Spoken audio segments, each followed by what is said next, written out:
Hey guys, welcome to the Daily Word Bible Study, a plain and simple book by book, chapter by chapter, and verse by verse study through the entire Bible.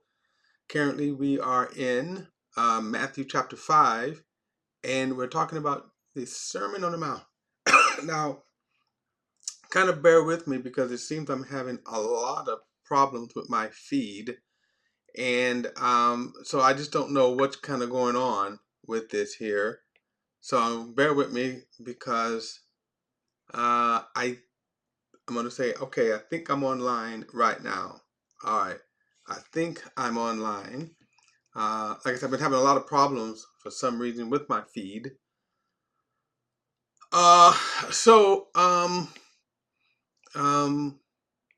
I guess I'm going to say here, I'm hoping I'm online here, but all right, I'm going to move on though, because, um, again, I'm just having a lot of problems with my kind of feed here. All right. So, um, I'm going to continue on anyway. All right. So as I said, this is a plain and simple verse by verse study through the entire Bible. We are in the Gospel of Matthew, and we are in chapter 5. And so I'm going to get right to it. This, as we come to what is popularly known as the Sermon on the Mount, okay? The Sermon on the Mount. And um, a lot of keep this in mind. The crowds have gathered around Jesus because they've heard him preach. They saw the miracles. He's healed tons of people, cast out devils out of people. And now they're gathering to him. Now, they're in their mind, from this Jewish perspective, they're probably realizing this is the Messiah. And as such, their focus is not really where it should be because they're expecting the king. They are expecting the Messiah to rear up against the Roman Empire, restore Israel. There's another angle to this too, as the crowds are gathering around Jesus. If you look at verse 1, he says, when he saw the crowds, he went up to the mountains, and after sat down, his disciples came to him. And so remember, so all of this crowds that he's going to call his disciples, not the apostles, but his disciples. And a lot of them have their own kind of expectations, their thoughts. I think one of the greatest takeaways from this is that what he is going to contrast as his disciples now gather around him is that I'm not the Pharisees. This is not religion. This is what they've been used to. They've been used to the teachings of the Pharisees. The Pharisees, they have been incredibly hypocritical, and people know that. If I wanted to add this, make this relevant for us today, I'm going to say most churches fall into the religious side of things. That most churches fall into just man-made traditions, opinions, and views.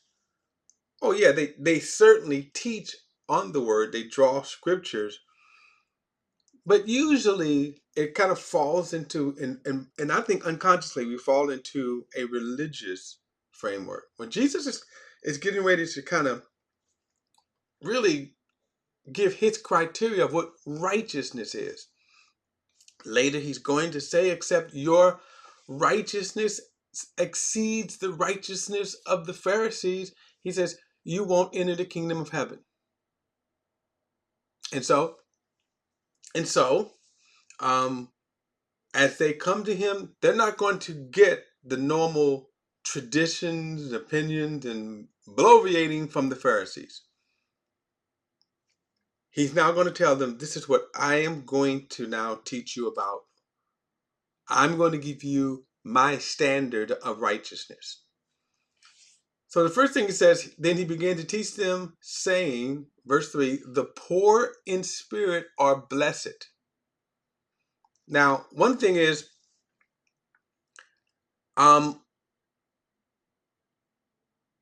some people will take the teachings of Jesus or the stories of Jesus and sort of make them out of their social construct.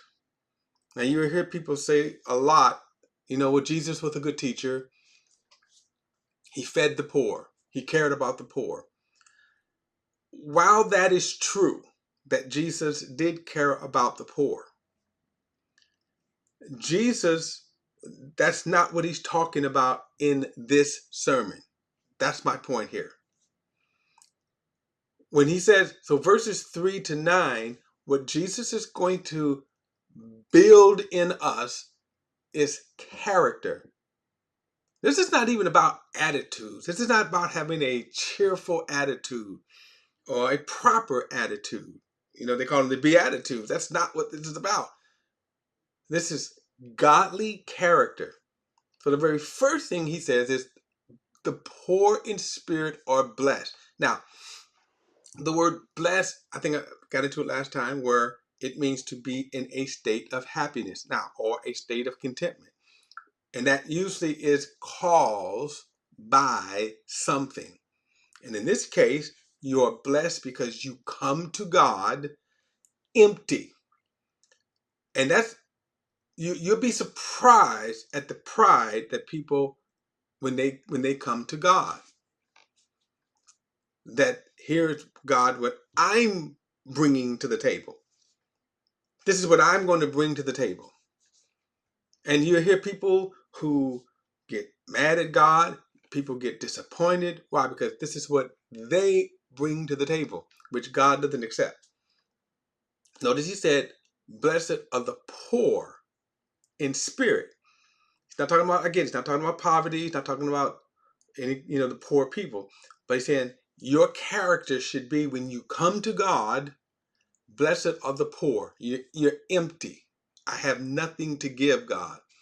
He says, for theirs is the kingdom of heaven.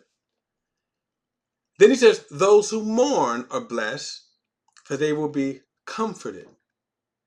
Those who mourn, they will be comforted. Now, what are we mournful over? When you really see God, when you have a revelation, a clear perception of God, the light shines on your depravity.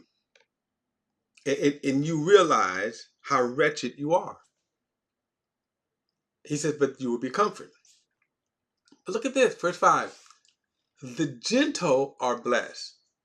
I'm always amazed when I hear Christians brag about how tough they are.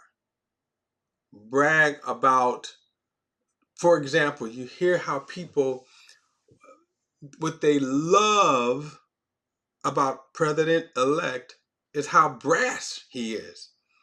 They love all of the qualities that Jesus is not talking about here. They love those in President-elect.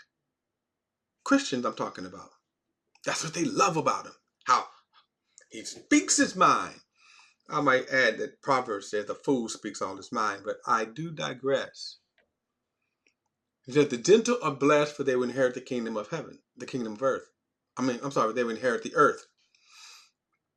And then he says, those who hunger and thirst for righteousness are blessed. He says, for they will be filled. Now, this is very interesting. And notice he says, those who hunger and thirst for righteousness. I used to always wonder, how can millions, billions, how can millions and billions follow false religions and false teachings? I mean, millions and billions. How can they follow false religions? I used to wonder about that. And one reason is that they're not hungering and thirsting for God.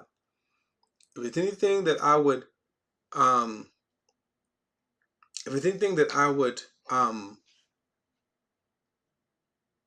exhort with people, then I would say the one thing I would exhort is make the one thing that you should seek above everything else is seek God more than anything else. Seek, hunger for Him. Don't settle for being a part of the latest fad, Christian fad, or what you think is a religious fad. Because oftentimes those in false religions, they follow, they you follow stuff that you have to kind of ignore. That you ignore the warning signs. Okay. So he says, those who hunger and thirst for righteousness, not for traditions and of men. And then he says, for they will be filled. He says, the merciful are blessed, for they will be shown mercy. Again, I'm looking at these qualities. Remember, these are godly qualities. This is what we should possess in our spirits. And again, I see how people more than ever are not that they are not merciful. They don't seem to have any kind of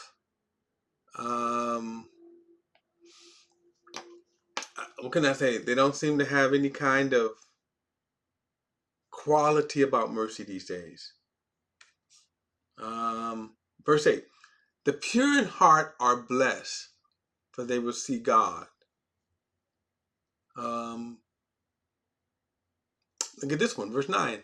The peacemakers are blessed, for they will be called sons of God. Now, the peacemakers are going to be really in connection with our purpose here on the planet. Where he says the peacemakers are blessed, for they will be called sons of God. Now, all of this is going to make sense kind of later as we move down. Our hearts should be that about making peace. Sharing the peace of God, okay? Sharing the peace of God, preaching the peace of God. And this, the longer thing in terms of what is the peace of God? Well, the peace of God is found in Jesus. All right? The peace of God is those that are found in Jesus. Now, keep this in mind. What Jesus is preparing his disciples for is what is it going to take to be his disciples? Now, just in this, to me, he contrasts this against a lot of religious attitudes that we see today. Just think about what has transpired. Just think about what has transpired in the election, how Christians have acted, what Christians have spoken. Now, just look at that, just pose to what Jesus said, the character be. Now, also keep this in mind, he's just, in talking about what righteousness is, what his godly character is, he starts with us and our character, our spirits. So before he ever sends his disciples out, the first thing he says, let's get you straight. Right? Let's get you straight. Let's get you with the right heart. What kind of character should we possess to be Jesus' disciples? And that starts with those qualities. And as we learned of him, then now you can understand why the early disciples and Christians, and we're going to get to suffering next time, but then you will understand why